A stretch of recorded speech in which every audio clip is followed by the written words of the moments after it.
Good now, revolutionaries, and welcome to the Rise Up Morning Show.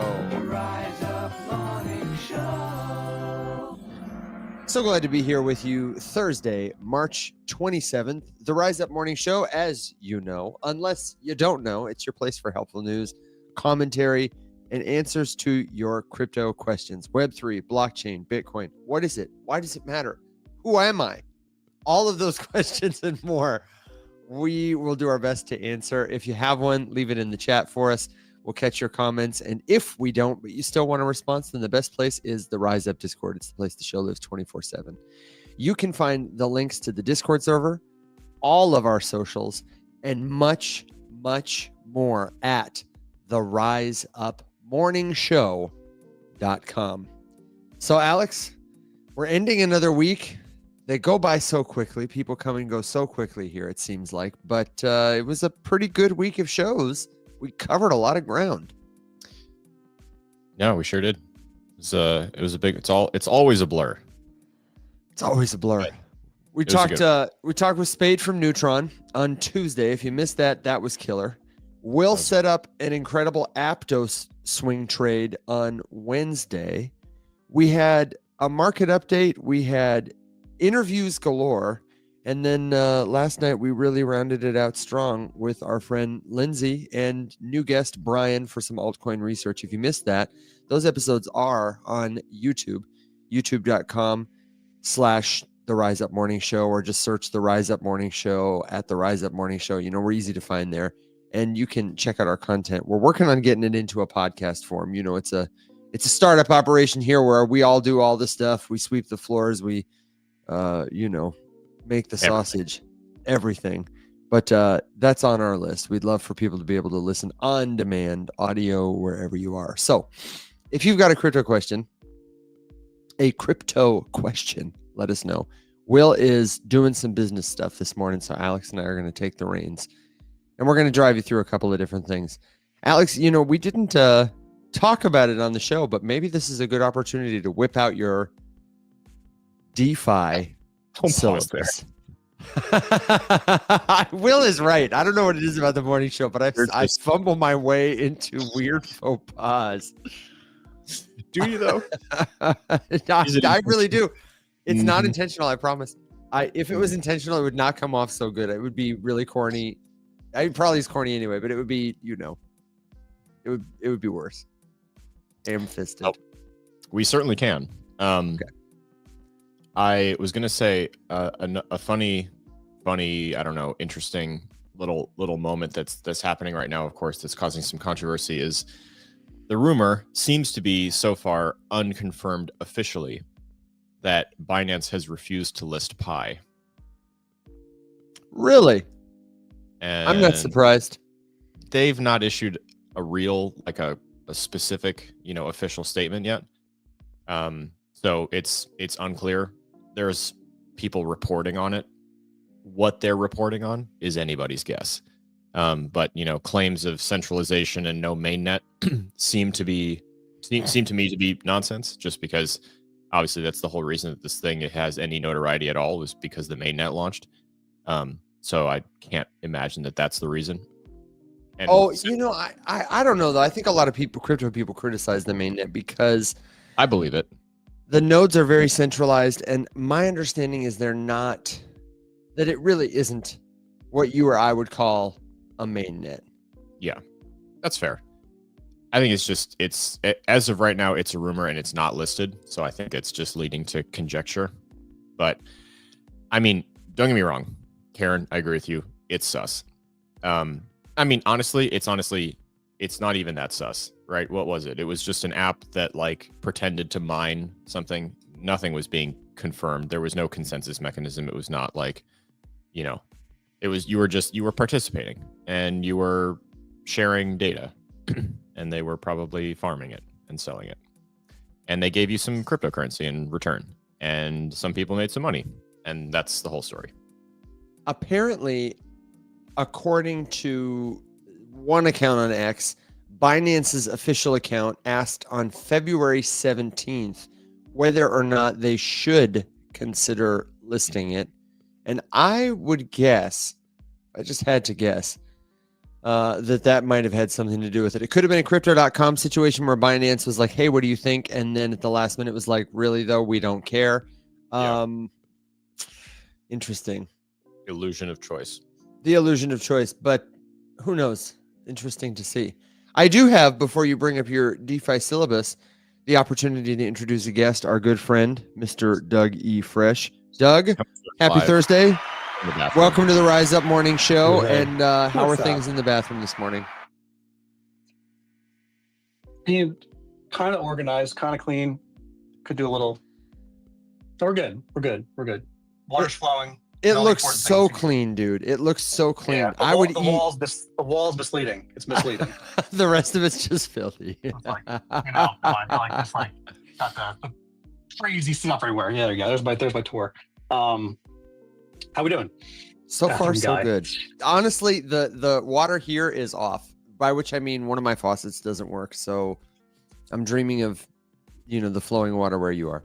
Otherwise, not the feces being part of the equation now, because I guess anyway. Let's not go down that path. I was just gonna let you go, man. Yeah, I was gonna let you dig yourself. What's going on your way, Doug? Nothing. I'm just observing the markets continue to unfold. That's really it. But the reason I did want to come here and say hello in general. By the way, the algo this morning too with me is see the TikToks people are just kind of checking out. It seems like, yeah, we're gonna take a break for a little bit, which I get. It's probably a good time to not be aggressive in the markets. Actually, it's 100% not a great time to be aggressive in the markets. But I think that's pretty clear to most folks that are here. And even the time that when I've been saying this, when things do become bullish again, it'll be so clear and you'll have so much time to get into whatever you want to get in. I think it's always the fear of the FOMO where it's like all of a sudden Bitcoin starts moving.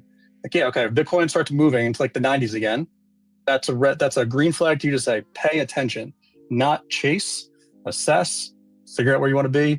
And this is a good time to kind of figure out like, these are things I would want to be in or want to potentially add exposure to when that time comes. But as of right now, in my opinion, it's time to chill. But that said, what I wanted to come up here and just share. So Saturday is the 1 year anniversary of 99 cents of when I went into pump.fun and typed in the ticker and things went crazy and changed everything I did for the last year. So what I'm doing for that anniversary is 3 things. So tomorrow, this is actually scheduled on my TikTok right now, doing a kind of, I'm like redoxing myself, which is just hey, this is what I was doing before that thing happened. Because I was doing a lot of stuff that I had to completely just shut down. I had to stop all of it, change everything. So just more of an introduction of who I am and my history, my past. And then on Saturday, another scheduled one, which would be the entire, basically all live, a reflection of this is what happened with 99 cents, like from the beginning, the story behind the scenes of like the euphoric phases, then the absolute dark phases, like the really, really dark phases. And just kind of saying like, this is what it looks like, not from the front end of what you see. And then on Sunday, I'm going to do another session, which is that this is what's happening going forward. This is my role in that picture going forward, and continue the overall mission of 99 cents, which is, peg it to 99 cents. But that is like to live in its own organic world. And I'm just part of it. Everyone I met along the way is also part of it. So sharing that story in 3 pieces because it's a lot. And it will be recorded and I will cut it up and post it. But I wanted to just share that because I don't usually shill, but this one is just a unique time that I made it. I didn't. And my girlfriend stayed with me the whole time too. So that's also something I got to be aware of, that she didn't leave me. She didn't leave you. You raised a baby together and it's about to turn 1. Congratulations. Yes. 99 cents. That's incredible, man. That's going to be really very cool. So what one is tomorrow and one is Saturday? Tomorrow's 3 p.m. 3 p.m. 3 p.m. Eastern? What time is that? 3 p.m. Eastern tomorrow. 3 p.m. Eastern tomorrow Eastern. And then on Saturday, it's probably gonna be later in the day, around like 4 or 5-ish. I'll post that later today. And Sunday, probably more like a matinee type time, 2, 3-ish. It all depends on the other things I want to have done before that happens. So it's more just the sequencing of stuff, which is a lot. So I'm excited to kind of share the story. And it's also more an AMA too. So the one, especially on Saturday, like AMA. Like I'm trying to bring up folks who were part of the project earlier on, who were there, just have just more interaction, just the things that happened, and asked also too why I made certain decisions on, not selling, on not agreeing to, paying KOLs, not agreeing to pay, your volume manipulators, your market makers, and all those things, and the ramifications of not saying yes to things or no. It's a whole different thing, and also to getting scammed, because there's a whole different world of devs of scamming devs. It's like an underground thing that's there, and it's like one that was very, very good. It was like a 6 week. So it didn't really hurt the project much, but it did hurt me. It sucked. So but now I've learned my lessons. I'm trying to share those stories and attempt to have folks look out for them. So yeah, Man, that's that. I'm done. Done. I'm walking away. Done for today. I'm out of here. Doug, I'm just thrilled that you came up to give us the update. I cannot believe it's been a year. I do remember hearing you recount the story of being at an Easter brunch after the token that you'd launched as a joke started to go crazy, and how you said, "I'm so sorry. I got to go handle this." I can only imagine what that felt like, and I hope it's a lot less hectic now. Yep. So the part of that, I think the best part of this whole project now is that I'm able to I'm 100% genuinely myself now, where the first 6 months I had to be what everyone wanted me to be, to kind of the things I should be doing, things I should be saying. And now it's I'm just no, this is the better place, because my value to the project long term will now pay dividends, because I'm able to do the things that I was doing prior, and the 99 cents being a beneficiary of that. But yeah, so it's much more, there's still some aspects of stress from the operations standpoint, but in general, just good vibes. So just good vibes. Well, Doug, would you like to hang out and continue to give your comment and perspective on the events of the day? We were just about, before you came up, Alex has been working on a DeFi syllabus for people who want to wade into the waters of decentralized finance to start earning passive income on their crypto, but also to go deeper. What are the other levels of DeFi? Once you've staked something, once you've lent something one time, where does it go from there? Alex did a little, 1, 2, 3 kind of lessons. I'd love your take on it and any tips you have, because it's something we get a lot of questions about. Fantastic. It's also so interesting to me with DeFi, because I always am curious too, why someone comes into crypto.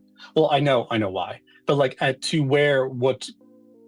there are more folks, I believe, than I think, that want to do the more in-depth finance thing, right? To really understand the instruments and the vehicles of DeFi and do it, say, properly, but say, hey, I'm not looking to make 1,000x, which you shouldn't be going that way. But hey, I'm okay making 10-15% yield on this product, and this is interesting to me. That market to me is I think was a much bigger thing in 2021 or previous bull runs. Sure. Well, but interesting to know where the money comes from. Yeah, 100%. Yeah. So let's hear. I'm here to listen. Alex, while you pull this up, let me address a question just real quick that comes from Karen in the audience, who's talking about, Alex, I would love to take your DeFi course. I want you to know, Karen, that at this time, that full syllabus is not a course that you can take anywhere. We're working on it. However, in the interim, I do want to tell you that we thought about this. We've worked on it. There are a lot of learning resources you can check out, but if you want to learn with us, the one I would recommend is at theriseupmorningshow.com. Let me share the screen with everybody so they can see it. How did we ever live before screen share? I don't even know. At theriseupmorningshow.com, you can open this little expandable menu. There's a courses and digital downloads tab, and we have curated a couple of different courses here. We've got Web3 101, which is everybody should take this to learn to buy, sell, send, receive, store their crypto securely, turn it back into cash. But then, boom, how to DeFi. This is your 101 beginner's introduction to what is decentralized finance, what are the services that you can use crypto to do, how can you start earning passive income on your crypto safely, confidently, and it'll give you all the essential basic functions that you need to understand, like swapping, like bridging, in order to participate in different decentralized finance protocols. It's a recording, so you can just get the course, take it over a weekend at your own pace, And then really the secret sauce is to come back to the show or to get on the Discord community or pop into someone's live like Doug and ask your follow-up questions, because it's kind of like getting pushed in a river. We've started to say, trying to learn this crypto thing, unless you got somebody who's walking through it with you. So be sure to do that. If you're interested, it's at the riseupmorningshow.com. Can I say something real quick on that? Absolutely. The appreciation I have for original content, especially with this here, like the reason I'm saying this is that someone reached out to me it was like 4 months ago, where it was a friend of a friend. They're like, hey, would you help us record some content for basically a whole series, it was like 50 videos. Wow. And I was like, oh, I no problem doing that. Like I can go through it fine. And then I got in the call with them. I'm like, oh, where's the content? Is like, do you need me to create the content? Or are you going to provide the content? They're like, oh, we subscribe to this one thing. And we scrape the entire thing, all the videos, and we want you to recreate the videos with that exact content. I'm like, yeah, no, like so, like that, no. And like what? And so because they wanted, and these were individuals, they wanted to exploit that market of just saying like, hey, let's just so. Long story short, I said no, because absolutely not. But appreciation for the original content creators of that thing. And that's so yes, Alex. Good on you, brother. Kudos. It's just that people suck. That's it. Well, everybody wants to rule the world. Yeah. But Alex is taking a lot of pain to make this thing come together. Sorry, go ahead, brother. No, I was just gonna say we can do the show you the preview of what it's going to be. I was also going to say, kind of in the DeFi vein, one context. The reason I'm doing this is because I firmly believe that decentralizing financial institutions and methods and giving people all of those options is one of the surest ways that people can start to correct the nightmarish financial situation that a lot of us find ourselves in, with just the feeling that you can't escape from the various machines that are just making it so goddamn hard to break even. I don't even want to say get ahead, but just like participate in all, everything is overcharging you. You have no idea who's charging you what and why and whether it's necessary. And you just feel like you're locked into something, which sucks. Like you have this one bank and your mortgage has to get paid out of, direct withdrawal from this one bank. And you have to use this one card because all of your food and electricity and whatever needs to get paid through here, and you have no, and it just bothers me. And there's got to be a better way, and right. I believe there is, and I believe it's DeFi. And like you said, Doug, this doesn't mean gambling on shit coins and trying to hit 1,000x in order to pay off your mortgage in one fell swoop. It means actually being allowed to like earn something for money that you have, not being gate kept out because you don't have a high enough credit score or a long enough credit report to open up a brokerage account with one of these huge firms. And then you don't have the minimum, what is it, $2,500 or something to like buy your first, or it's not that high, $1,000, $500 to buy your first like stake in an S&P 500 index fund. That one thing that everyone just says like, hang your head on this, do this for the next 45 years and you'll be a millionaire. It's like, okay, what if one, I don't have enough to get started, and two, I don't have 45 fucking years to sit here and wait and hope that it continues to do what it's been doing for the next 45 years, despite the fact that it's all nuking right now and seems bleak. All that kind of stuff. So that's why this exists. I was going to say, Evan, a news story that popped up that I wanted to at least kick around a little bit was the Hyperliquid exploit. Did you see it? Oh yeah, that was. No, I didn't. You're wild.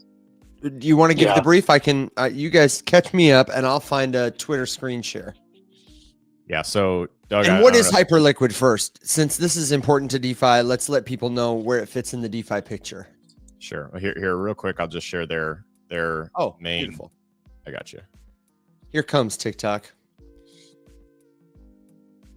So, Hyperliquid is its own network, and it's a DeFi chain. Really quickly, I do believe Hyperliquid became a network after launching Hyperliquid Protocol. Like the L1 came after the app, which is sort of a trend we're seeing right now, where apps get a ton of users, a ton of revenue, and then they're like, let's go vertical, baby, and launch their own chain. Athena is another such example. Go ahead. Yes. Sorry. Music Man, why are you this way? Why do you do this to me every day? That's my guy, Boris. He's got the news, man. Does he? Because I think he just picks a random ticker out of a hat and then We'll talk about it in a minute. He's got a signal. We'll we'll talk about it later. Actually, I'd like Doug's opinion on it too, because I know nothing about it. I know nothing about it either. Okay, so anyway, the exploit, not to say that it like got hacked or something like that, but it's an interesting dilemma that they find themselves in. So essentially, I'm sure that they have a very recent write-up about it. Yeah, here we go. Okay, it's literally the top one. So here we have an individual with a lot of money, the desire to try to manipulate a system, and a mostly illiquid meme coin. And what a setup. Yeah, and basically, Doug, you probably know the technicals and the specifics a little bit better than I understand, but my understanding of this situation is that the guy opened up corresponding or conflicting positions or trade setups on this almost completely illiquid meme token using Hyperliquid, and was attempting to force the Hyperliquid vaults to pay him out by like forcing himself to liquidate on another one of the positions. As I understand it, it was like a short and a long with leverage using a lot of money, and then he was trying to manipulate one of his positions into getting liquidated, knowing that they couldn't support the liquidation and that they would have to withdraw from the vault to then pay him out. He ended up just losing money because it didn't work. And the controversy here is that Hyperliquid's validator set, as they say here, basically shut him down and delisted perpetuals on this meme jelly. So this is raising questions about, I thought this was decentralized and this isn't very DeFi of you. But also, at what point does a set of validators have an obligation or a responsibility to intervene on behalf of a network if it's a group effort? And I think it's an interesting conversation. So I was curious if you guys had seen it. And Doug, I don't know, was that an app? No, that was good. That's my understanding of what happened too. So I know there were other things that kind of, then there was like other exchanges getting to the equation, trying to like seemed like bankrupt Hyperliquid, which is just like insane. Like you don't want that. Why are we playing the game of basically just trying to? It's just that and the fact that that was even the conversation like pissed me off candidly. And I saw, actually see if this show you this here. I saw Trader Main had put this up. See if I can show this. He's like Trader Main. He's like, someone explained the Hyperliquid situation to me. Like I'm a monkey, please. Big exchange man make trouble for Hyperliquid. They find small coin with few trades. Flip many trades into small coin. This make HPL Void lose many money. Site token go down, down, down. Jeff Hyperliquid leader said need to fix now. Jeff asked for vote to change price number to normal people don't lose all money. Big trader only lose a little bit. Then Jeff removed bad coin from trading list. No more trades in bad coin. Cave people learn. When few people trade small coin, big exchange can make big problem. So I wasn't even showing you that here. I was reading this. Sorry, I'm sorry. I didn't flip the thing. There it is. It's but summarized. There's something paraphrased there, obviously. But so it just like, it's not good for the space. It just sucks. And like right now too, where markets are, things are less liquid. So this kind of shit happens. Like it's not helping. Like if Hyperliquid did become insolvent for any reason, that would be catastrophic. Not catastrophic, but it would be another thing this space has to overcome. And we don't need that right now. Dang. Okay, so for people who missed that, because there were a couple of jargon words, can I just 30-second it for you? Even the caveman explanation is helpful, but we're talking about this as relevant to the DeFi course because decentralizing anything means you are moving the influence and power from individuals or entities at the center of a system and giving it back to users at the edges. With finance, this might look like removing power from a bank that is allowed to issue loans or a government that is allowed to print money and giving those powers to the users of a protocol. And this is all possible in crypto because something called a smart contract facilitates communication between the different members of a network. This is just a set of rules or agreements that anybody can propose changes to, that everybody can see and verify is working. kind of like a calculator we all might rely on, or better, a set of principles, math, that many machines, calculators, use to provide a function. If one calculator somewhere was like off, you would know it because you understand a little bit of basic math. And similarly, if you were interacting with a computer that was supposed to facilitate payments from me to you, and you didn't get paid, you don't have to be a super economist or a super mathematician to know it ain't working. Decentralized finance, therefore, is instrumental, in giving us the freedom that we all want to have. In a situation like this, the question of should a person who is like the CEO at this company, or should other big companies be able to influence the decisions that users of a protocol might make, even if those decisions can be harmful? It's a question of freedom versus safety. It's a question of fairness versus justice. And it's the kind of thing we'll probably honestly see a lot more of when there's money to be made in a place like this. And people can find clever ways to exploit it. The same way you might cheat on your homework by, doing something funky with your calculator. I don't know, maybe a silly analogy, but if you're confused by the jargon, just know that at the core of it, that's what we're doing. We're fighting for free information. Go ahead. I kind of use the example on that. It just reminded me of when I try to explain, usually like a DAO, but like even the where you're going. Let's just say you take a financial company, let's say like JP Morgan, whatever it may be. And so there's JP Morgan employees, JP Morgan leadership, and there's JP Morgan shareholders. Imagine essentially in a world where, and there's JP Morgan users, consumers too, that's there, where like the executive team was no longer there. The employees and the people who are contributing to the deposits inside the bank are now holders of the JP Morgan stock, let's call it a token, and they together are part of the decision-making process on the instruments and the vehicles that are used for the greater good, even outside of their world. So it's almost like that you're shifting of the where the decisions are made. You're decentralizing them, obviously, but taking out that layer of just the centralized authority who's making those decisions. So that's kind of one of the examples I use with the public company trying to emulate what you just said in a different way, Evan. Yeah, and it's a good explanation. That's a good analogy because I think a lot of people understand that. Okay, Alex, we've stalled you long enough, and I know you're ready. I know you've got the screen share at the ready, and you're going to make me use my shoulder. So tell me what prompted you to make this syllabus. Then you've kind of already gone into this, but like, I guess what I want to know is, how did you arrive at the syllabus? And also, can you tell people the process by which you made it? Because I think you've got a really good process for turning ideas into content like this that honestly, a lot of people all over the internet should use, even if they're into crypto. I agree on all fronts. Go figure. Great idea, Alex. Thanks, Alex. So, like I said, I just think that DeFi is the answer to a lot of problems, and people don't know how to use it, and that's kind of one of the problems, right? I mean, I always say the reason that so many people have such a poor financial education is because literally a multi-trillion-dollar industry relies on most people having no clue how it works. That's the only reason that it all works. Because you feel like you have no choice. You do have a choice. You have a lot of choice. And I can either just be angry about it, or I can, try to help people figure it out, because it's really not that hard.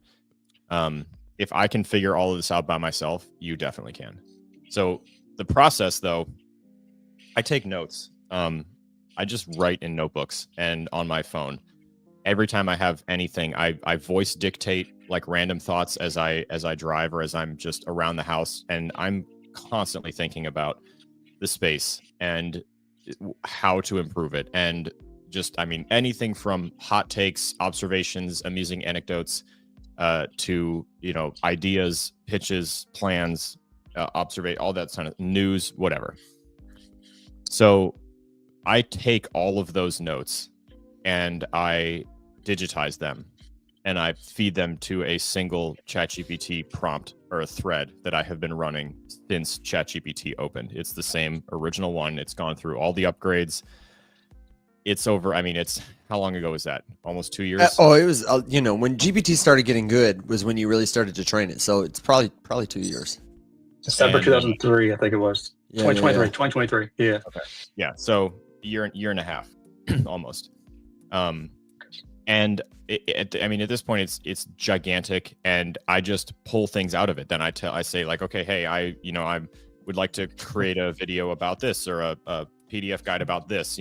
What have we discussed so far about this? Like let's streamline and organize and whatever. I just use it to like condense my ramblings, because I'll voice dictate like a 20-minute ramble to something that ends up in like 6 pages of text that is so hard to decipher, and just feed it all to is like, hey, can you pull all the core ideas out of this and like clean it up and delete the fluff and like organize it in bullet points and whatever, and it crushes it every time.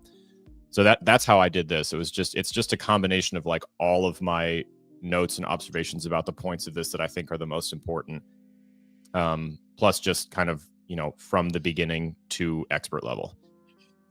And here is, let's see, let me toss this up. So this is a working draft of the full syllabus that will run us through.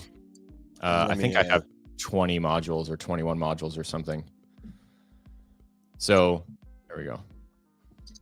And I want to preface this by saying, if this seems overwhelming to you, like, you're watching, especially if you're watching on TikTok and the screen is like small and you're like, oh my God, it's so much text. Listen, this is the kind of thing we'll make available to you, and it's meant for self-study, right, Alex? Like, people can take this to their own GPT and say, what is DeFi and why does it matter? Explain centralized finance versus like, this is a self-study curriculum that you can use to direct your own inquiry and questions, even if you don't understand this stuff. Well, and in that vein, the next, I'm hoping to have it actually done today. It's pretty much ready. The next free PDF guide for everyone in the Discord is just my ChatGPT setup to like build your own crypto and Web3 tutor, basically research assistant. So anyway, this is kind of where it's at right now. So starting at the beginner level, there are 8 modules, and considering doing like a side-by-side kind of exercise, that goes along with this. So first you have to kind of get context. We all know I'm a context maxi. So talk about why does any of this matter in the first place? And which parts of it do matter, going through kind of just like the little intro, what is it and why does it matter? And then going through the tool set that you're going to need to participate in any of this kind of stuff. So obviously, we need to figure out the basic jargon. You're going to notice jargon is a huge theme here, just because learning how to speak the language is the #1 key to unlocking all the information, because most of this stuff is over jargonized. I might have just made that word up, but you know what I mean. So we'll go through. What's up? It works. I was gonna say it works. It works. Go through a couple basics. We're going to go through some wallet stuff. We're going to start with stablecoins, which I truly believe to be the backbone of DeFi. There are so many opportunities to earn yield on a stablecoin before you ever have to tangle with buying some sort of risky, hyper volatile asset that you don't even know enough to know what you don't know about it yet. I don't think that that's the ideal way for someone who wants to take things a little bit slower to enter the space. Now, full disclaimer, if you don't give a shit and you just want to invest in something and hope for the best, Godspeed, more power to you. But that's not what this is. So then we'll kind of go through the basics of app safety, some blockchain explorer. I've just figured, let's just keep it simple. We'll just stick with Etherscan and ERC20 and kind of start there, and then some risks and the wrap up. So the goal of the beginner one is really just to understand what we're talking about here, get you the basic tool set to participate in stuff. And honestly, from here, you can go off and experiment by yourself, or you can keep going. And then stablecoin, meaning BTC or USDC, meaning USDC or USDT or GUSD, BUSD, USDY. There's a whole bunch of different stablecoins. So we'll go through a ton of different options on a ton of different blockchains, depending on which chain you want to learn with. There is really no wrong answer. We'll go through ETH stuff, Polygon stuff, Solana stuff. You take your pick. Risks, and then scam prevention is going to be a big focus in the beginning here. Is just like there are so many scams, there are so many people trying desperately to separate you from your money with all sorts of alluring looking offers and opportunities and things that are super sketchy. Didn't one stablecoin implode famously? Yes, it sure did. You're thinking of Terra. The entire Terra ecosystem cratered, and they had a stablecoin which depegged. UST went to zero. So you just threw a lot of jargon up, Alex. Can I stop you just really quickly? Sure.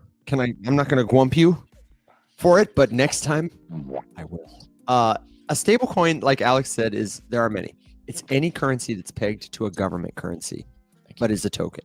So it could be pegged to the dollar, the euro, the peso.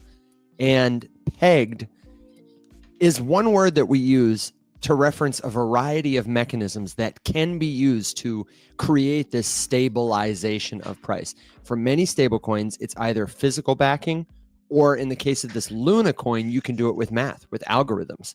The algorithm they used was they had another token called Luna, and they would speculate on the price of UST. People would speculate on the price of UST and Luna, and they would dynamically issue or burn, destroy, make inaccessible tokens to balance the prices of them relative to one another. It was math that they were using, whereas something like USDC uses treasuries, bonds, actual dollars to create a stability of price so that when the dollar moves, USDC moves.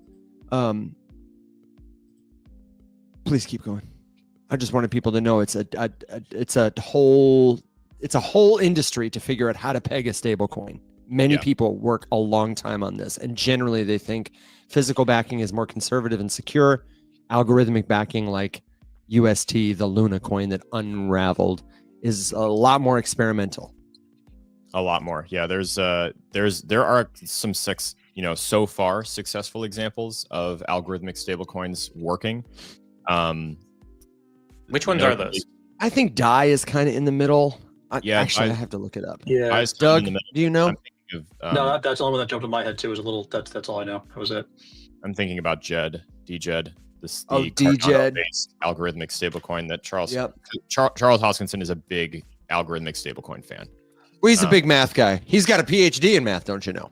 Well, he's got a ranch too. Do you see his picture with the sumo wrestlers? No, I didn't. He had a picture with some sumo wrestlers where he was like just hanging with the sumo. I was like, okay, Charles, must be nice having tens of billions of dollars of market cap to do whatever you want with. You know. But why is, maybe you can explain this, because I've never really dove into it too much. Because when it comes to stablecoins, I just think of USDC. But like, why has DAI worked, whereas the Terra stablecoin failed? I know that was tied to an incredibly speculative asset, but like just talking like algorithmically, an algorithmic stablecoin, we've seen them fail. We've seen some stay alive, like DAI. So why? It's a really good question. Alex, you want to take it, or you want me to do it, or Doug? No, I'm okay. You got it. I'm curious to see what you have to say. You want a thumb war for it? So. The basic essence, real quick, I'll be quick, Alex, because then I want to hear what you're going to say. Maybe we'll disagree. Not all stablecoins are created equal, okay? DAI has worked because it's not entirely algorithmic. It's a spectrum, just like decentralization.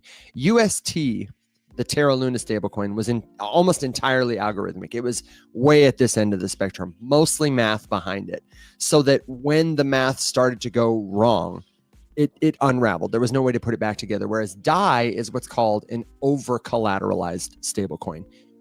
There is more than one-to-one asset of value and many different kinds backing the value of DAI. It's backed by ETH, by USDC. Terra Luna is backed by math and by the Luna token, which they control. It's created out of thin air.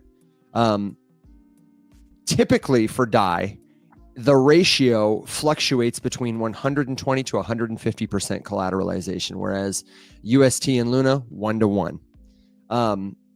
So any user at any time can redeem DAI by repaying debt, and conversely, turn their DAI into another valuable asset.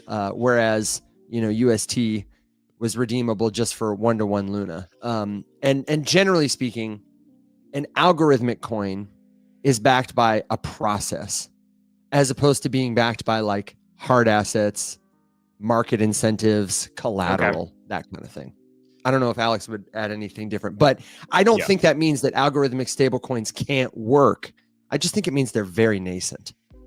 It's really and Boosh, in answer to your question, it's DAI. Yeah, like DAI ticker. Yeah, like daily, but DAI is how we say it. It's there's a ton of ways that you can expand this, but literally at its most simple form, pegged stablecoins rely on, accurate backing, transparent reporting, and confidence in the backed assets. Algorithmic stablecoins rely on code, and code can be bad. So if that works for me. Writes bad code, the algorithmic stablecoin will fail. And the basic methodology of these things working is like the contraction and expansion of supply to keep up with demand to keep price stable. So if you look at Luna, for example, essentially what happened is that, like Evan said, it was bad backing, it was bad code, and the other underlying asset lost confidence, and then the stablecoin slipped, and the algorithm reacted, hyperinflating Luna's actual cryptocurrency, the non-stable version, which exacerbated the problem and created this snowball effect that basically just exploded into an uncontrollable mess of bullshit, and the whole thing collapsed. Yeah, it wasn't just the algorithm, it was the people's reaction to it. Like UST slipped a little in price, and it created an arbitrage opportunity where your UST buys $1 worth of Luna, but it only costs 90 cents. So of course you're going to go get as much UST as you can and swap it for Luna. Yeah. And then when people do that redemption, more Luna is minted to try and bring the stablecoin back to its valuable peg. And then the price of Luna drops, and then it happens again, and it happens again, and it happens again until the price of both just collapsed. Give me flashbacks. You guys give me flashbacks. I know. I'm so sorry. For people who weren't here, a lot of people lost a lot. You could earn at one time 20% interest, just like it was nothing on UST. People were like, "This is a miracle." What Anchor protocol was their staking protocol. Yeah, it was one of the darlings of the space. Yeah. Quick aside, one of my good friends I met early in the space, they had a project, Angel Protocol. They're still around. They had, I want to say it was a couple hundred, so like more like a nonprofit. Like they had $1.5 million in their pool for nonprofit grants. Entire thing gone. They were able to raise, because it was money that was already allocated to these projects. They raised, I think 95% of it back after like 6 months, like through just people donating over time. But they lost everything, their life savings, all of it they put into the project. It sucked. Our friend Provault did something similar, was raising money and helping nonprofits. And I don't think he was hurt in that way. But he was a big believer in Luna, in the UST mechanism, and just watched a lot of people get wrecked. Yeah, it sucks. Yeah. But hey, we're still here. Oh, hey. So stablecoins. Good sidebar though. That's an important lesson. Dude, I love stablecoins. And that's the kind of lesson, to bring it back to what you're saying. That's the kind of lesson that if you were having this conversation based on Alex's syllabus with GPT, you could very easily have had that conversation that we just had with like your computer, honestly, truly. Yeah, and it's the way that it's at right now, even if you don't pay for Plus or Premium or whatever they call it, the conversation and the back and forth and the information, the way it organizes it, it's so good. I definitely recommend it, and I'll get that PDF guide up shortly with like my prompts and stuff in it. Anyway, sweet. Oh, that was cool. Mm-hmm. Who was that? Oh, Jason. Thanks, man. That was sick. That was a beautiful little scene. Moving on to touched Alex's a little bit of the universe part. Dude, it was cool. It was magical. Brought him back to that first potato he was given. I was transported. Doug, you missed it. You missed it last night. Brought him back to that first potato. Alex was trained on potatoes as a baby. He was crates. Potatoes and crates. We'll have to tell you the story another time. Except it wouldn't shock you to know that his first beloved toy. My first toy was a potato, and I was crate trained as a baby. Anyway, moving on. The intermediate. You tried to. You're a stand-up guy. I appreciate the crate training with potatoes. So I don't know. The world I does. think it'd be hard pressed to find parents who didn't think that maybe crate training doesn't sound like such a bad idea. Slightly frowned upon, but perhaps there's This is a gross misrepresentation of the facts. There's my mom. My mom can confirm the the presence of the potato, especially in early family albums, and also the presence of the crate. It was a big- Linda, somebody said last night Alex's new nickname is Spudovich. Spudovich. She says, no, then it was slightly different. Uh-huh. Yeah. There's photographic evidence of me in the crate. Also, the crate was so big that sometimes my dad would also go take a nap in the crate with me. And I think This there sounds is like a good crate. of I was both gonna say, me and I'd like dad. one. Sounds like a Napping nice in crate. the I'd crate. like one. I think the appropriate word is pen, but crate is 1,000 times better. Anyway, I would love Second, to. I have to add this to my NFT set idea list. Oh, yeah, baby Alex in a crate with a For the- potato. Exactly. with There the- it is. Here's my list. Okay, so Right below Doug in the bathroom streaming. classic. I got Doug, lists like that too. You missed a comment Yeah. that said what did Tori say? Doug loves and hates this. Yeah, no, she said poor Doug, he loves hates this. So let me just say thank you for Embrace putting up it. with our gentle teasing course. about your tiling. If we can't laugh and have a good time, what are we doing? Just sarcasm rules everything. So yeah, let's go. You're joking, right? You're not being serious. You're not hurt feelings. We know you don't actually live in a bathroom. Do we? No, I don't. I don't. Doug, I know you, but I don't know you well enough to say I can't say with 100% degree of confidence that this man does not live, work, and breathe in Well, a bathroom. If either of you come up through Jersey, we'll let you know. You'll find out. Okay. Stop by. That was You ominous. just walk into this like gigantic house, and every room's a bathroom. Easy access. Yeah, easy Gotta access. go. Whenever you Gotta gotta go. go, you gotta go. Gotta go. Alex, take me back to DeFi, man. Save me from myself. The intermediate level. I should have stayed off. No, you. Yeah, well, I thought you were businessing. I was business. I woke up a whole extra hour earlier than I usually do at Damn, 5:30 to make Also, sure I got it all Will, done. just because you do Halloween so well, I would like to file an official request that this year you are President Business for Halloween, because I feel like you could do it great. I would love to, but on Halloween day, which is a Friday, actually no, I'm not flying to Japan until the day afterwards. You already So know. I might be able to. Right. We'll see. We'll This see. guy. Well, you know. I believe that you'll find a way. If you could do 19 costumes last year, you can find a way to do one this year. I didn't do believe. 19. I did 17. Oh, my Oh, excuse me. Don't Check don't yourself, don't brother. embellish this. You know. Glump that man. Okay, for the love No, of you do it. for the love of all things holy. Mm. Module number 9. So anyway, beginner level is getting the tool sets, learning some jargon, getting your bearings. Why does this matter? Does it matter? And then the middle one is starting to use some of this stuff and kind of starting at the bottom. You know, basic swaps, different types of methodologies that DEXs, decentralized exchanges, use to facilitate trades.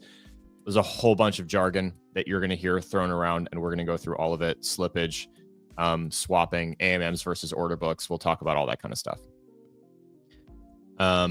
Liquidity pools and impermanent loss. So this is one that I learned the hard way by getting hosed on Uniswap years ago, trying to figure this stuff out.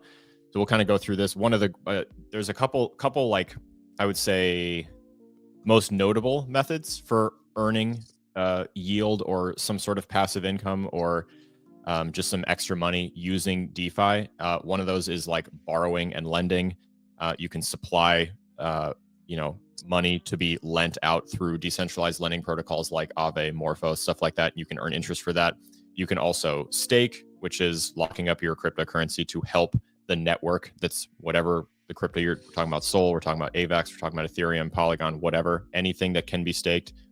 You're basically saying, I will dedicate this crypto to you guys for some amount of time to help secure the network. And while I do that, you will pay me interest, kind of like earning interest on a savings account. We'll go through different places you can do that, different ways you can do that, what kind of currencies you can do that with.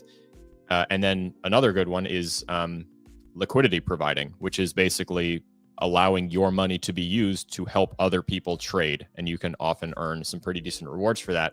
But there are more risks associated with doing that. And so obviously we have to go through those. And that is what impermanent loss is, and all those kinds of things. Yield farming, staking, etc., borrowing, lending, all these things are in here. Bridges. So, not every chain gets to do everything. So sometimes you might find that you are interested in providing liquidity, but there's not really very many good options on the chain you're on. So we might have to move stuff to a different chain. So we'll go through different tools you can use to do that, what that even means, what is a bridge, different kinds of bridges, all that sort of stuff. I love bridging as a word because unlike wallet, it's clear, it's accurate. It actually tells you what the function is. If you think of, different networks like different cities, you might be a banker in Nashville and then Las Vegas gets started and they need a bank. So you might travel, you might get on a road, cross a couple bridges and move your money to Las Vegas to be a bank there. And that's kind of what's happening if you've got money in the form of tokens on a blockchain network, and then some new network opens and they're like, hey, we need liquidity. You can bridge to add value. And, it's about as easy as driving over a bridge, but it takes about as much training as driving a car, Well said. Yeah, so that's kind of the goal for the intermediate. We'll round it out with some DAO talk and governance talk. Lots of these decentralized exchanges have their own native currency, which get used in governance, and oftentimes there are different kinds of rewards that can be associated with participating in those governances. Famously, recently, Jupiter had an airdrop for people who had been voting consistently, and it was not terrible. So, it can be worth it, especially if you want to get more involved and have more of a say and participate more fully in the whole DeFi process. That's kind of the magic of it. Everyone who participates gets to have a say. People who hold various tokens get to have a say. Go through these last couples are basics on how to kind of do the research on all of the other things that we just learned, what they are and how they work. Then we'll figure out how to determine whether or not they're nonsense. Go through some various tokenomics. I actually have some experts that will be chipping in to help me with these. I have a good friend of mine who designs tokenomic systems, a member of the Wolves DAO. Actually, we had him on a little while ago. Evan, I think that was another episode that you missed. Of course it is. Was it Michael? It was another one that he missed. No. That was the Wolves DAO, and it was a fantastic. Yeah, his name is GC. He was on with us for a little bit. We talked about some episode. Tokenomics. Yeah, it was a really good one. Evan's just a single tear is rolling down Evan's cheek as he holds the screen share up for me there. Yeah. And then we'll go through some of the different analytics tools. And another one, actually, I just found out that a member of Alex DAO, which I am a member of, obviously, works for Nansen. So I'm hoping to, I'm hoping to get some comments from some of the guys at DeFi Llama and some people at Nansen to help kind of add some color and clarity to on-chain analytics. And then lastly would be the advanced level, which is using all of the things that we've learned here, how to do in the intermediate section, and our methods of analysis here in 15 and 16 to find different options to increase yield in other places, be able to identify and calculate the risks that we would be taking by participating in something a little bit more maybe sketchy, managing all that sort of risk. We'll learn about, using things like leverage if that's something that you want to mess with. Again, that's not something that I personally participate in, but as we just found out, what was it, Will, yesterday? Drift now allows you to 101x margin, not 100. Yeah, Doug, what do you think about that? They took 100x margin and turned it up one. Yeah. Hey, got to one up. I guess Got to do it. Yeah. And then, we'll go through the difference between real yield, fake yield, Ponzi-nomics. I would really like to hopefully get a hold of Jeff and see if it's possible for him to come on and help me go through some Ponzi-nomics, which would basically just be using sketchy, scammy, super risky things, but being able to kind of dip in and dip out and, determine what kind of risk you're comfortable taking, participating in those. As Jeff the Dunker used to say, there can be great profit to be had in farming Ponzi schemes if you know what to look for. But of course, very high risk. Getting into that kind of stuff, the theme of this is really like higher risk, potentially higher reward, and making sure that you're able to make that determination rather than just like dumping into something super advanced from the get-go without all the previous context. This one, flash loans and MEV. So flash loans are very commonly exploited. You've probably seen at least one. Sorry, or two gents. I got to go to Interlife call. I'm sorry. I have a business. I'm doing Will stuff, doing business stuff. I just saw a Teams thing come up. I'm like, shit. Don't sorry. fret. Nice See to you. guys. Business. We love having you, man. Bye Yeah. for now. Take care, everybody. See you, Doug. Have a nice day. Guys, I also have to get going to do business. But before I go, I have a little macro update to share. Unless Alex, you are mid thought and you want to finish. No, I was No, going to say, I'll bring him back. I know right where he is. do the update, but also there was a question that you answered on Twitter yesterday really well, and I'm wondering if you can give just your quick bumper sticker on the difference between native and liquid staking. Oh, sure. Yeah. I also made a video on it that no one watched. But, Perfect. Um, Shout it yeah. out. Perfect. Oh, you yeah. poor guy. I know no one watched it. I mean, it was still 2,000 people, 3,000 people, but still, So anyway, yeah, native staking versus liquid staking. Native staking is you going and staking your cryptocurrency directly yourself or through a service provider like a Marinade. You could do that. And what you do is you maintain control of that crypto of yours. You earn a higher amount of interest on it. It's a pretty simple thing. There aren't a lot of like bells and whistles on top of it. Oh, Alex, you leaving? Oh, Yeah, Alex, I got you. I didn't know ahead. we had to leave. Bye. Goodbye, friend. It's okay. It's okay. Everybody, people come and go so quickly here. I know they just leave me, and I have to leave Evan- soon too. Evan has the syllabus. He'll finish out the advanced. Very Yeah. sorry. When Doug leaves and then everyone else follows, it's called a royal flush. Nah, nice. Thank you very much. So liquid staking and staking. Native staking. Native staking. So native staking is again just you taking your crypto, you stake it directly on the blockchain or through service. Simple. That's it. It sits there. It earns interest until you go and unstake, and there's a locking period and unlocking. There's an unlocking period. Could be a handful of days, could be a handful of weeks, maybe longer. Just depends on how things are set up. Now, liquid staking is the exact same process, except you earn less rewards, but with the fewer rewards, you get liquidity. So you go and take your token and you stake it in a liquid staking pool, and you get given a liquid staking token. It's a collateralized version. So if you were to go on Marinade and you go and you stake your Solana in liquid staking, you receive MSOL. So Marinade Solana, it's collateral. And you can take that, you can go earn interest on it. You can go trade it. And if you wanted to get your Solana back immediately and not wait for the 2 to 3 day unlocking period, you could go and trade your MSOL directly on a market and swap it for Solana in a one-to-one pairing. You may have, slippage, as you always do sometimes in swapping, but that's that. So you have an asset that is staking and earning interest, and you have a collateralized asset that you could also go and earn interest on or swap and do things with, right? And then go back and claim your Solana. But you earn less APY on that, okay? And that's the difference. So if you wanted to really simplify things, native staking is simple and less risky with a higher APY, so higher amount of interest. With liquid staking, it's a little bit more risky because you're involving a collateralized asset, and you get a smaller reward for the ability to be liquid and mobile in the market. And you use the example of Marinade, which I showed on the screen here for a minute, but I do want you to tell people, in case they missed the announcement, about our offer. Yeah, so 'Cause it's if pretty you exciting. want the best interest for Solana staking in anywhere in crypto and all of Web3, you can do it through the Rise Up Morning Show. It's kind of cool. We have a relationship with Marinade. We don't have a partnership or a sponsorship. We're just kind of friends at this point.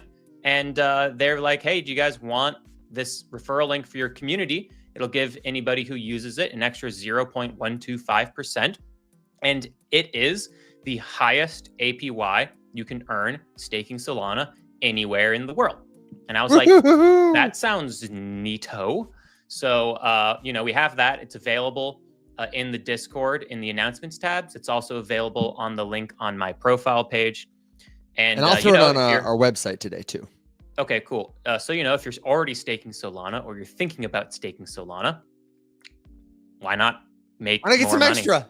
Why not get some extra? And Marinade's safe. It's been around since 2021. Hasn't had any problems. It's the 4th largest decentralized application on Solana. Yeah. So, it's a really safe platform. More money. Win-win. That costs nothing to you. So that's native versus liquid staking. And also that extra 0.125% is only available through native staking, not liquid staking on Marinade. Just FYI. Yeah, they have a really interesting competing validator incentive where the validators compete all the time and they make them say like, okay, who's going to offer the highest APY at any given time? And that's why they're able to offer such good rates. Simplification, but it's a cool mechanism. Now, the macro update, and then I got to bounce. Okay. Is the U.S. economy is strong as fuck right now. Okay. So Q4 GDP numbers came in. They beat expectations at 2.4%. Sorry, they came in at 2.4%. The expectation was 2.3%. That is good. And GDP growth above 2% for the U.S. economy is a good. Jobless claims came in pretty strong. They beat expectations by a small bit, but they beat expectations. They did increase from the previous. Oh wait, no, actually no, they decreased in the previous month. Yeah, so it was actually a pretty big beat. And then other things here. Let's see, initial jobless claims, Q4 GDP, continuous jobless claims. Oh, real consumer spending missed expectations. So the amount of money that people are spending in the economy decreased in terms of its growth. So instead of a 4.2% growth, it only grew by 4%. However, that's bigger than the previous quarter, which only grew at 3.7%.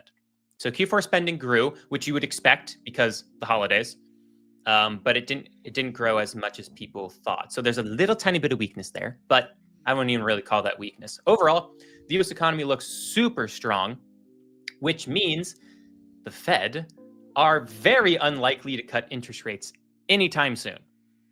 So I asked myself the question, well, what's Trump going to do? Because Trump really wants rates to come down.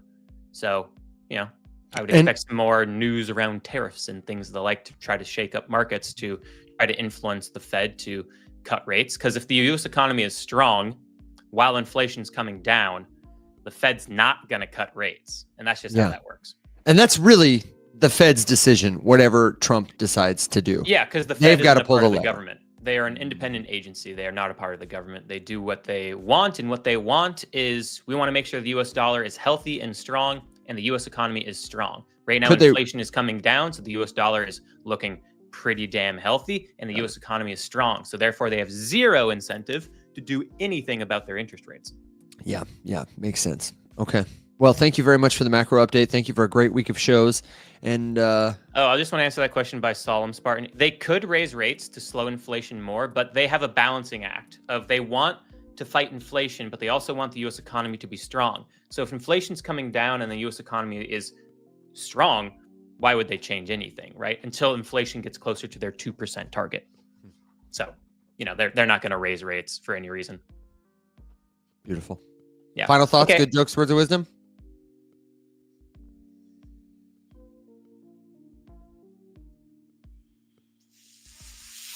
Finland. No, that's all I got. I got to go. See you later, brother. Thank you. You guys. Have a great weekend. You as Dolphins well. in the chat for Will, and I Bye. will round it out with a couple Q&As. I'll show you the end of Alex's syllabus, and I'm going to segue by sharing the answer to this question. Great question. About Solana tokens prices. How Cow Batman asks, if you take $1,000 of Solana and it drops to 500, does it stay at the 1,000 or does it drop to 500? Let me explain this with a visual aid. And while I do that, let me remind you that if you've enjoyed learning with Will this week, with Alex, with me, all of these things that we have used, that we've referenced, they're available at theriseupmorningshow.com. The Discord link is there. The How to DeFi beginner class is there. When Alex releases this full DeFi syllabus, it's going to go to the Discord. We're going to have live classes on the website, that kind of thing. We're working on the next schedule of like live classes and trying to figure out a way to make that more regular, because we really want everybody who comes to the show, comes to the community, to have that sort of foundational understanding, the foundational skills, so that we're all at sort of the same starting point when we talk to each other. Because a lot of people have the same kind of questions like this one. This is a good question, and I am going to try and answer it by showing you a little bit of a chart here. So bear with me while I get the screen share ready. I'm just one man doing a fake radio show, and I'm going to kick the fun box out because somebody on TikTok confirmed for me, just a moment, my friends, that when everybody else leaves this little text on screen, you can't see it. Like it's weird Zoom. Confirm that for me, please, because that's not helpful. Now, if you, oh golly, now that it's not here, I got to do this. We're looking at the chart for Solana. This is the token in question. And this is the whole of its life. It launched in 2020. Now we're at 2025. The current price of Solana is about $137 per token. That means if I buy $100 of Solana, I'm only going to get like 0.8 Solana tokens, 0.8 of a token. Tokens are divisible, most of them. Solana happens to be divisible up to, I think it's 7 decimal places. Might be 8. The smallest unit of SOL is called a Lampert, after Leslie Lampert, the mathematician. And if you buy Solana, you are getting tokens, an amount of tokens. You pay $100, you get 0.8 tokens or so, I'm estimating. If over time, Solana goes to $200 per token, the value of your 0.8 tokens goes up. The easiest, simplest analogy that you might already understand for this is stocks.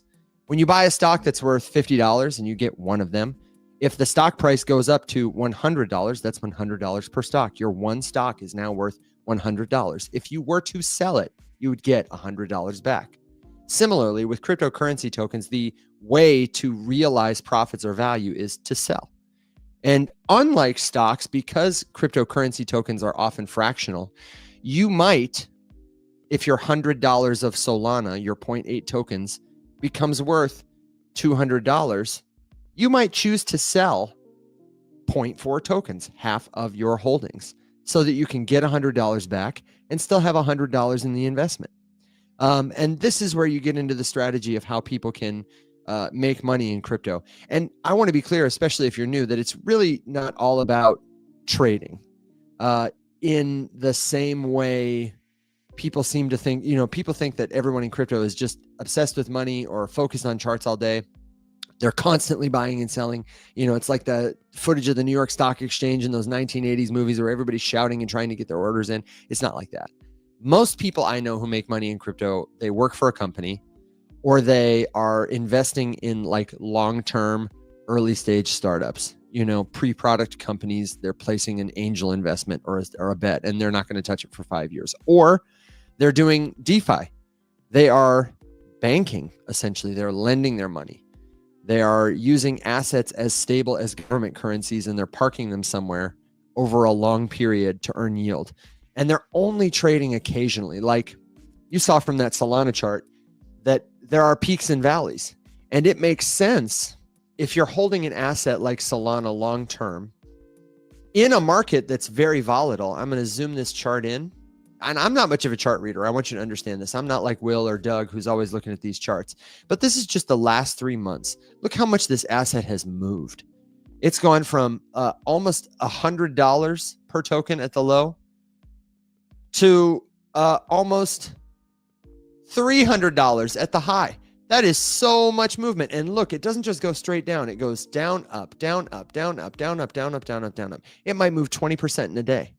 And if I am somebody who believes in the company that Solana is building, the network that Solana is building, if I feel it is appropriately valued when it's here, then for me, when it travels down here, that's an opportunity to buy some at a discount.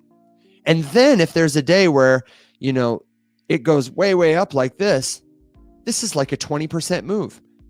Knowing that the market is volatile, knowing that the macroeconomic picture is a little down, I might see that as an opportunity to have bought at a discount, sold for some profit, expecting it to come back down again, in order to use more dollars that I got when I sold it at a profit to buy more tokens.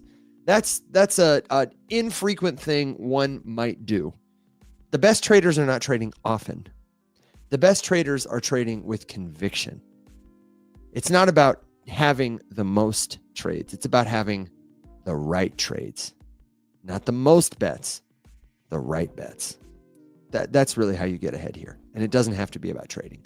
So let me finish out by showing you Alex's advanced DeFi syllabus. It's absolutely worth your time to learn this stuff. And I'm so sorry because on my computer, you're going to get light mode. Oh no, dark mode is gone. I'm still setting up a new computer. And like I said, this is going to be in the Discord. It's already available for premium members in the lounge. You can find it there if you're a premium member. If you're not a premium member, you can start your free trial today. It's just a couple of bucks a month, and you get all of Alex's free coaching and office hours every week with me. You can ask Will to do technical analysis. There are a lot of perks to premium membership. We don't have to get into it now. Just know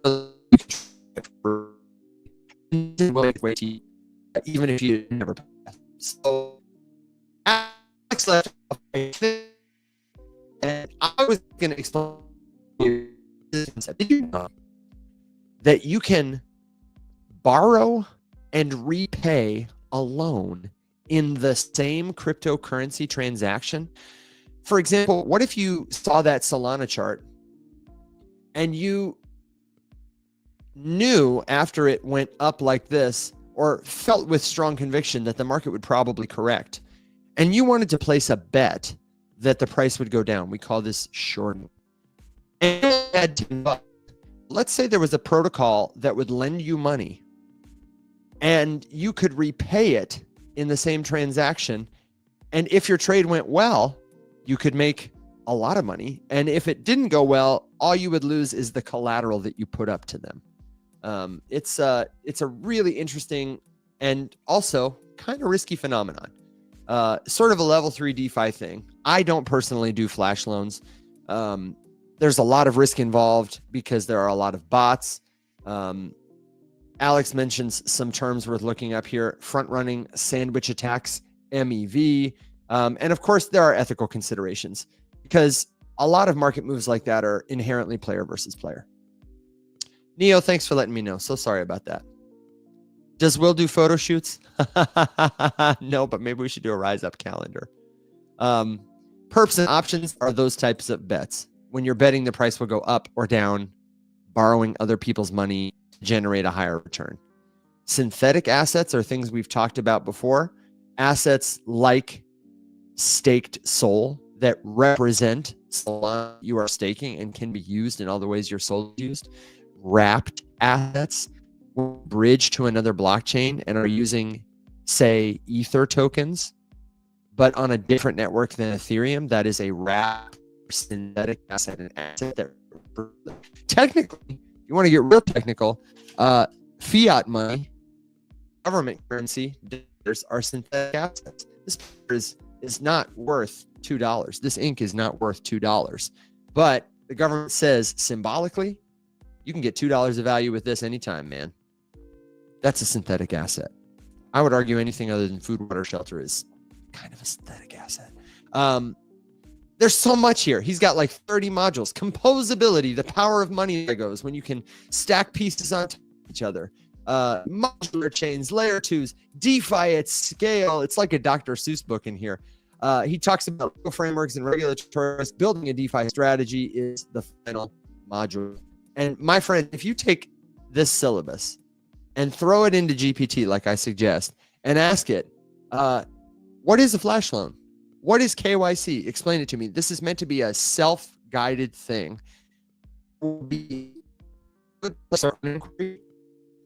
then in the context of a community like Rise Up Discord, the more audience, you can start to converse with other people. What protocols are you using? Where are you getting the best yield? Or I don't understand an MEV attack. And then we can have deeper conversations about it. And 5 minutes at a time, one day at a time, you are going to gain the knowledge the financial literacy and also the crypto literacy to start using these tools to become your own bank, your own financial powerhouse, whatever. You want to be a brokerage, you want to be a lender, you want to be an insurance company. You have the option to do that. And the coolest part about it with crypto is that a lot of people all over the world are building stuff like this for the first time right now. And they need people like you to use and give feedback on their products. They need people like you to help them understand the possibilities. They need people like you to build it, to be inspired, to put your hands at work for a solution. And it is not just a technology, it is a movement, and you're invited. That's what, we ultimately want you to see here, is that you don't have to be a mega rich person. You don't have to be a highly technical person to participate and gain value from decentralized finance, the Web3 movement.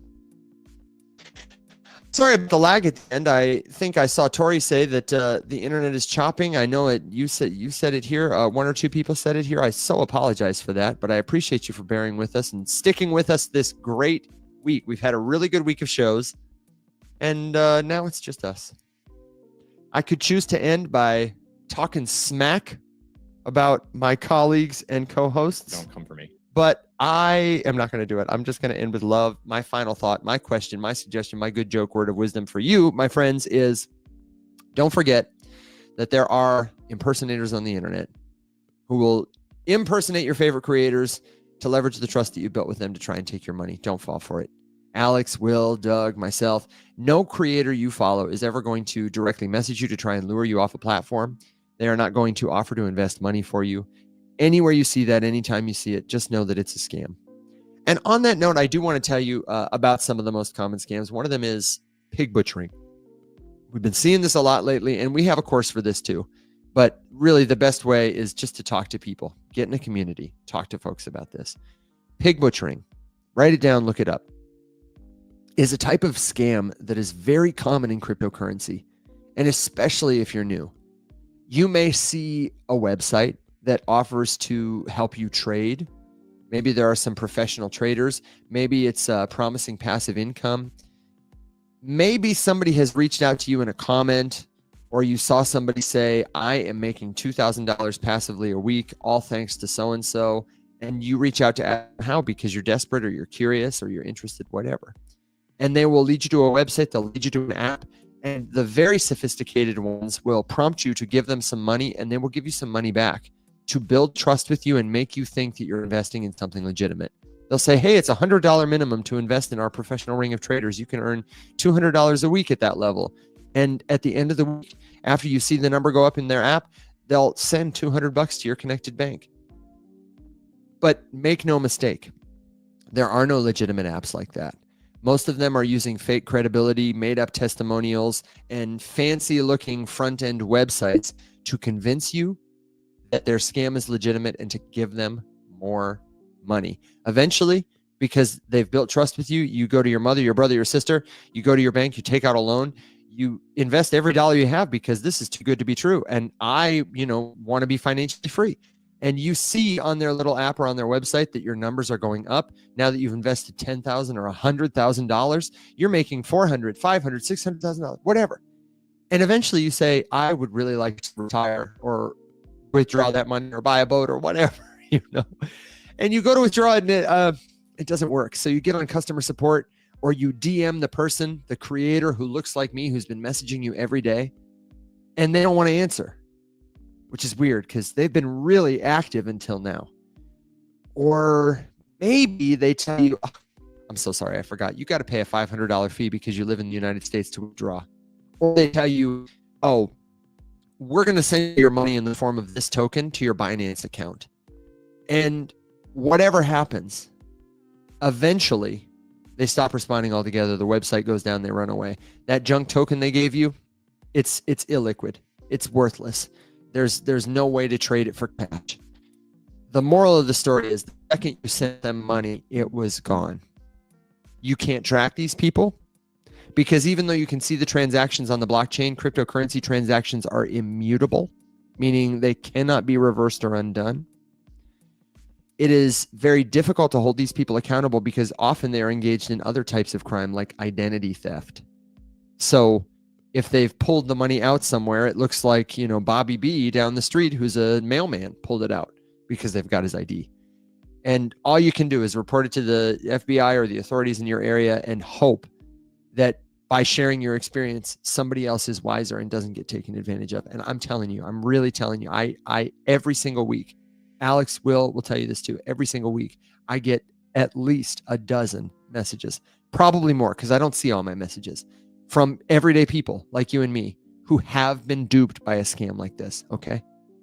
If you're watching cryptocurrency content anywhere on the internet, you need to be aware of this scam, and you need to be prepared to tell someone else about it, or prepared if you encounter someone in the wild who leaves a comment that's like, hey, can you help me withdraw my money from this platform? I want you to be the person who can say to them, hey, tell me more about this. I'm worried you got scammed. I want you to know the signs so that you can educate one more person so that somebody does not get taken advantage of this way. John says, emphasize that the scammers even use your names through your Discord, making it look like one of you wanting to help. It happens to me a lot. You're right, John. If you join our Discord server, if you follow us on TikTok, on Facebook, you will get a message. You will get a friend request from someone who looks like me, from someone who looks like Alex, from someone who looks like Will. And they'll say something like, I just wanted to check on my members. How is your trading going? Hey, good to see you. How are the markets treating you? Would you like to be part of a passive income? It's a scam. We are never, ever, ever, ever going to DM you. And it's because we want you to know with certainty that anyone else who does is a scammer. If we were DMing people all the time, then, it'd be very difficult to tell which one is you, which one's the real you. You were just messaging me. No. I won't message you.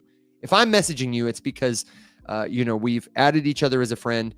I've commented publicly on your post from my verified profile to tell you, hey, I am going to send you a private message. And mostly what I will do is I will ask you to send me a message, because, if you're waiting for me to send you, then you're relying on your senses to tell me apart from a scammer, and your senses aren't enough. And especially as AI becomes more advanced, you're going to see this kind of scam everywhere. You're going to see somebody with my face, my voice saying, hey, so good to see you here. Check out my new Telegram channel. They're going to sound like me. They're going to have my inflections. They're going to have my background, but they're not going to have the same username. It's going to be so important for us to have cryptographic proof, not just cryptocurrency, but crypto identity. Identity that is linked to one person, that is linked to one machine. So you can tell with certainty that an AI is an AI and a human is a human, even when visually or orally, you can't distinguish them. That day is coming very soon. So everybody's got to be aware of that. If you have questions about it, the best place for it is the Discord server. And I would encourage you to check out the How to Spot Common Scams, How to Stop Losing Money in Crypto course at theriseupmorningshow.com, or just Google pig butchering scams as a start. Okay? Everybody needs to know what those are. That's what Rising Up is all about. We share what we know, ask each other questions, look out for one another, and then we do what we can to help. So, my friends, thank you for another great week. Boris, I am trying, man. It's not because I don't want to talk to you. It's because I have a lot of things that are frankly urgent priorities in my offline and online life that I got to take care of. Today might be the last day. What's happening? Are you suffering a health crisis? Are you worried? Are you hurt? Are you in danger? Boris, call 911. Listen, don't call me, call 911. I love and appreciate all of you so much. We have such a good time, such good laughter. Joe, Tori, John, Boris, everybody who's here. Amen. Oh my gosh. Jay Heat, Exit Velocity, all of my friends. Ethicalish. Oh, TikTok ban in 9 days. What? We just got it back. Okay. We got to go. All my love to you, my friends. Thank you for another great week. I will see you Monday, same time, same place. Until then, everybody, be well, stay safe.